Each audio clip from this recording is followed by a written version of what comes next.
اور سنت رسول اللہ صلی اللہ علیہ وسلم کی پیروی کرتے ہیں۔ ظاہر ہے جب عیسیٰ علیہ السلام دنیا میں تشریف لائیں گے تو وہ سیدنا محمد رسول اللہ صلی اللہ علیہ وسلم ہی کی امت میں آ رہے ہیں، اسی لیے وہ بھی قرآن پاک کی، کتاب اللہ کی اور سنت رسول صلی اللہ علیہ وسلم کی پیروی کریں گے۔ اب آپ کو شاید اعتراض ہوگا کہ لوگ کچھ حنفی فقہ کو فالو کرتے ہیں، کوئی شافعی فقہ کو، کوئی حنبلی فقہ کو، کوئی مالکی فقہ کو فالو کرتے ہیں۔ ظاہر ہے اسی تناظر میں آپ نے سوال کیا ہے کہ عیسیٰ علیہ السلام کون سے امام کی اتباع کریں گے۔ میرے بھائی آپ کو یہ جان لینا چاہیے کہ جو کتاب و سنت کا علم ایسا گہرا رکھتے ہیں کہ وہ بہت زیادہ سمجھیے کہ اپنے علم کی گہرائی اور گہرائی اپنے اندر رکھتے ہیں، تو ان کو تخلید کی ضرورت نہیں ہے۔ مثال کے طور پر اگر کوئی ڈاکٹر ہے اور بہت ماہر ہے ادویات کا اور کون سے مرض کا کیا علاج ہے، تو اس کو کسی ڈاکٹر کے پاس جانے کی ضرورت نہیں ہے۔ اور اگر کوئی ایسا شخص ہے جو طبی علم سے واقف نہیں ہے، علم طب سے ناواقف ہے، اس کو ڈاکٹر کی ضرورت پڑے گی تو کسی ڈاکٹر کے پاس جائے گا۔ بس یہی مثال ہے کہ جو حضرات کتاب و سنت کا گہرائی سے علم نہیں رکھتے ان کے لیے فقہ مدون کی گئی ہے۔ کتاب و سنت کا عطر اور نچوڑ اور خلاصہ ہے کہ جو حضرات سہولت محسوس کریں حنفی فقہ کو فالو کریں، جو چاہیں شافعی فقہ کو فالو کریں، جو چاہیں مالکی اور حنبلی فقہ کو فالو کریں، یہ آپ کے اختیار پر ہے، ثوابدید پر ہے۔ لیکن آپ اگر ایسے اتھینٹک عالم ہیں کہ کتاب و سنت کا گہرائی سے علم رکھتے ہیں اور بہت زیادہ آپ کو معلومات حاصل ہیں، تو پھر آپ پر کوئی تقلید کرنا ضروری نہیں ہے۔ آپ خود بھی کتاب و سنت سے مسائل جان کر عمل کر سکتے ہیں۔ جی بہت بہت شکریہ مفتی صاحب۔ آئیے ناظرین پروگرام میں کچھ اور کالرز کو شامل کرتے ہیں۔ جی السلام علیکم۔ السلام علیکم۔ السلام علیکم۔ جی محترمہ کہاں سے بات کر رہی ہیں آپ کرناٹک سے؟ جی سوال پوچھیے اپنا۔ اب ہمارے بیٹے کی شادی ہو تو 7 سال ہو گئے، اولاد نہیں ہوئی، ہمیں تو نماز میں دعائیں ضرور نہیں ہو رہی ہے، اس کے لیے دعا بولو۔ بیٹے کی شادی کو 7 سال ہو گئے؟ ہاں 7 سال ہو گئے۔ 4 سال اولاد نہیں ہے؟ اولاد نہیں ہے، ہمیں تو نماز میں دعا مانگی، بے اولاد کو اولاد دے کر کو نہیں ہو رہی ہے، دعا بولو۔ ٹھیک ہے، بہت بہت شکریہ کال کرنے کے لیے۔ آئیے ناظرین ایک اور کالر کو شامل کرتے ہیں۔ جی السلام علیکم۔ وعلیکم السلام۔ جی محترم کہاں سے بات کر رہے ہیں آپ؟ سری نگر سے بات کر رہے ہیں۔ سوال پوچھیے۔ سوال یہ ہے کہ مولانا صاحب سے یہ سوال پوچھنا ہے، یہ حضرت خضر علیہ السلام ہر سال عرفات کے میدان میں آتے ہیں حضرت ادریس کے ساتھ، کیا یہ سچ ہے؟ عرفات کے میدان میں؟ عرفات کے میدان میں حضرت خضر علیہ السلام حضرت ادریس کے ساتھ آتے ہیں۔ ٹھیک، بہت بہت شکریہ کال کرنے کے لیے۔ آئیے ناظرین ایک اور کالر کو شامل کرتے ہیں۔ جی السلام علیکم۔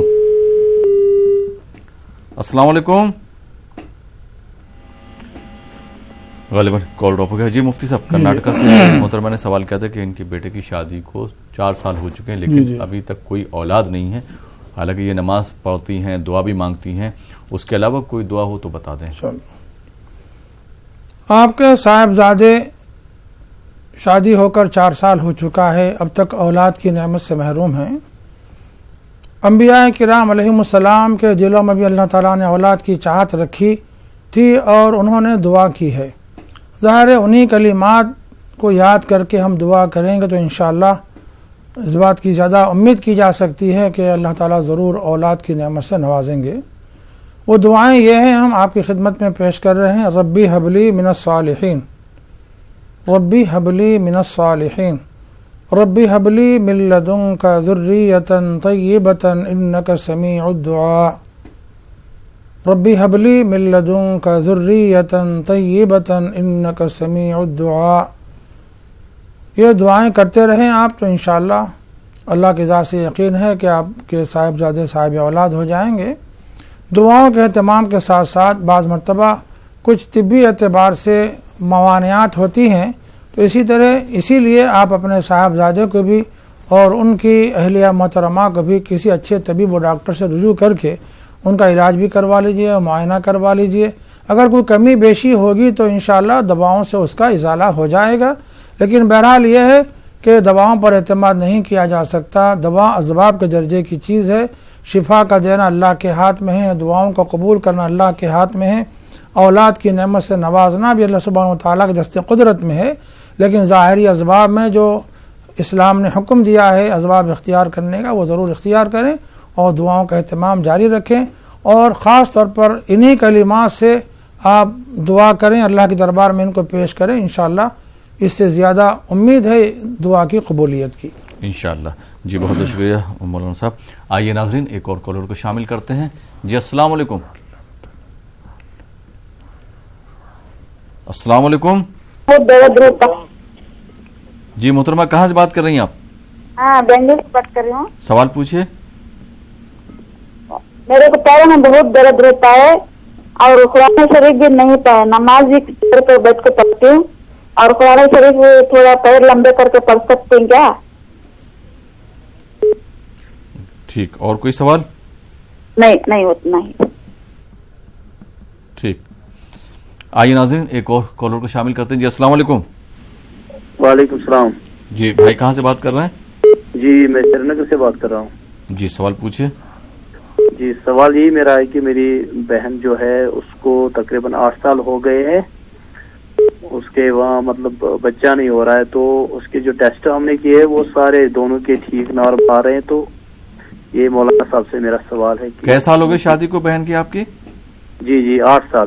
8 سال ہو گئے. ابھی کوئی اولاد نہیں ہے؟ جی ابھی نہیں ہے. ٹیسٹ جو دونوں کے کرائے وہ سب ٹھیک ہے. اچھا آپ نے اپنے بہنوں سے آپ کے بہن کے دونوں کے ٹیسٹ کروا دیا؟ ٹیسٹ سب نارمل آئے نا؟ جی دونوں ٹیسٹ ٹھیک ہے. ٹھیک. مطلب دونوں لوگوں کے ٹیسٹ صحیح ہے نا؟ ہاں صحیح آ رہے ہیں, ٹیسٹ صحیح آ رہے ہیں. لیکن ٹھیک ہے, پروگرام دیکھتے رہیے انشاءاللہ ضرور جواب لیں گے. بہت بہت شکریہ کال کرنے کے لیے شری نگر سے. آئیے ناظرین ایک اور کالر کو شامل کرتے ہیں. جی السلام علیکم. السلام علیکم. وعلیکم السلام. جی محترم کہاں سے بات کر رہے ہیں؟ جی ہم کشمیر سے بات کر رہے ہیں. جی سوال پوچھیے. ہاں مولانا صاحب سے یہ سوال کرنا ہے کہ جو ختم شریف ہم پڑھتے ہیں نا, جی اس کے بارے میں مولانا صاحب کا کیا خیال ہے؟ ٹھیک. جی ہاں بہت بہت شکریہ کال کرنے کے لیے. آئیے ناظرین ایک اور کالر کو شامل کرتے ہیں. جی السلام علیکم. السلام علیکم. وعلیکم السلام. جی بھائی کہاں سے بات کر رہے ہیں؟ سری نگر سے بات کر رہا ہوں سر. سوال پوچھیے. یہ کرسی پہ نماز ہم پڑھ سکتے ہیں اگر کوئی مطلب کوئی پرابلم ہوگی, کوئی مجبوری ہو نا؟ ہاں. اور نیچے نماز پڑھنے کا, بیٹھے نماز پڑھنے کا کیا ہے, کوئی اس میں کیا آپ کی رائے ہے؟ ٹھیک ہے. ہاں بہت بہت شکریہ کال کرنے کے لیے. جی مفتی صاحب. جی یہ سوال جو محترمہ نے سوال کیا تھا بنگلور سے, جن کے پیروں میں درد رہتا ہے, نماز بھی یہ بیٹھ کر پڑھتی ہیں, بیٹھنے میں بھی تکلیف ہوتی ہے, تو قرآن پاک جب پڑھتی ہیں تو کیا پیر پھیلا سکتی ہیں؟ جب آپ معذور ہیں, مجبور ہیں, آپ کے پیروں میں درد و تکلیف ہے, آپ اگر اس مجبوری اور عذر کی بنا پر پیر دراز کر کے قرآن پاک کی تلاوت کرتی ہیں تو شرعاً درست ہے اور جائز ہے. یہ بات یاد رکھیں کہ اختیاری صورت کے احکام الگ ہوتے ہیں, اضطراری صورت کے احکام الگ ہوتے ہیں. اختیاری صورت یہ ہے کہ ہم ادب سے بیٹھ سکتے ہیں تو ہم کو ادب سے بیٹھ کر تلاوت کرنا چاہیے. لیکن مجبوری ہے, ہمارے پیروں میں درد ہے, ہم کو پیر دراز کیے بغیر سکون نہیں ہوتا ہے, تکلیف ہوتی ہے اگر قریب کرتے ہیں, تب تو پھر آپ کے لیے اضطراری صورت ہے. اس لیے اضطراری صورت میں آپ کے لیے رخصت ہے, اجازت ہے کہ آپ پیر دراز کر کے بھی قرآن پاک کی تلاوت کر سکتی ہیں. البتہ ایک بات کا لحاظ رکھیں تو زیادہ بہتر ہے, وہ یہ ہے کہ آپ جب پیر دراز کریں کہ قبلے کی سمت دراز نہ کریں, قبلے کی سمت کے علاوہ کسی اور سمت میں پیر دراز کریں اور قرآن پاک کی تلاوت کر لیں. جی بہت بہت شکریہ مفتی صاحب.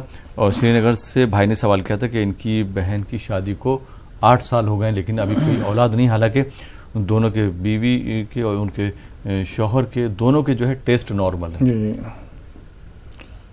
اللہ سبحانہ و تعالیٰ کا ارشاد ہے, یہب لمن یشاء اناثا ویہب لمن یشاء الذکور او یزوجہم ذکرانا واناثا ویجعل من یشاء عقیما. اللہ تعالیٰ ہی کے دست قدرت میں ہے اولاد کا دینا.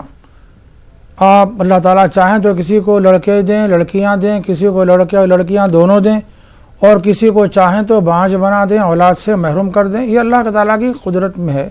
لیکن بہرحال یہ ہے کہ آپ کے بہن اور بہن بھائی صاحب کے دونوں کے جو ٹیسٹ کیے گئے ہیں وہ نارمل ہیں، تو انشاءاللہ اللہ کی ذات سے یقین ہے ضرور اولاد ہوگی۔ اللہ کی رحمت سے مایوس نہ ہو، اللہ سے دعا مانگیں۔ ہم نے ابھی کچھ دیر پہلے اس کی دعائیں بتائی ہیں، آپ نے اگر نہ سنی ہو تو پھر ایک مرتبہ سن لیں، بلکہ آپ اپنے پاس محفوظ بھی کر لیں۔ وہ دعائیں یہ ہیں: ربی حبلی من الصالحین، ربی حبلی من لدنک ذریۃ طیبۃ انک سمیع الدعاء، ربی لا تذرنی فردا وانت خیر الوارثین۔ یہ 3 دعائیں ہم نے بتائی ہیں، آپ اگر اس کا ورد کریں گی تو انشاءاللہ اللہ تعالیٰ ضرور آپ کو اولاد کی نعمت سے نوازیں گے انشاءاللہ۔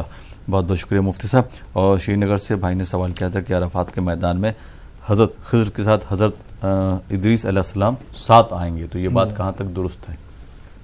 ایسی کوئی روایت کتب احادیث میں ہماری معلومات کی حد تک تو نہیں دیکھی جا سکی ہے، ہمارے علم میں یہ بات نہیں ہے، تحقیق کریں گے انشاءاللہ۔ اگر ایسی کوئی روایت ملتی ہے تو ضرور اگلے پروگرام میں آپ کی رہبری و رہنمائی ضرور کریں گے انشاءاللہ۔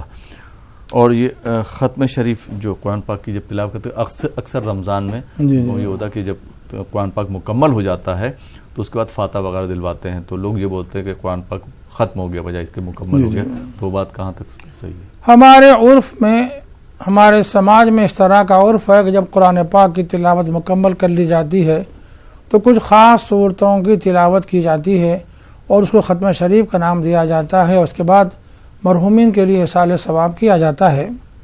اس طریقے کو اگر ہم فرض، لازم، ضروری نہ سمجھیں تو انشاءاللہ اس میں کوئی حرج نہیں ہے۔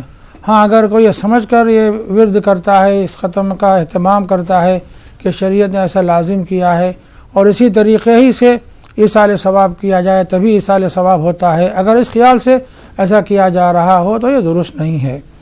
اور پھر دوسری بات یاد رکھیں کہ ختم شریف کے بغیر بھی اگر ہم نے قرآن پاک کی تلاوت کر لی ہے تو ختم شریف کے اہتمام کے بغیر بھی ہم نے دل میں ارادہ کر لیا ہے کہ اللہ اس کا ثواب فلاں فلاں مرحومین کو پہنچ جائے تو انشاءاللہ ان کو ثواب پہنچ جائے گا۔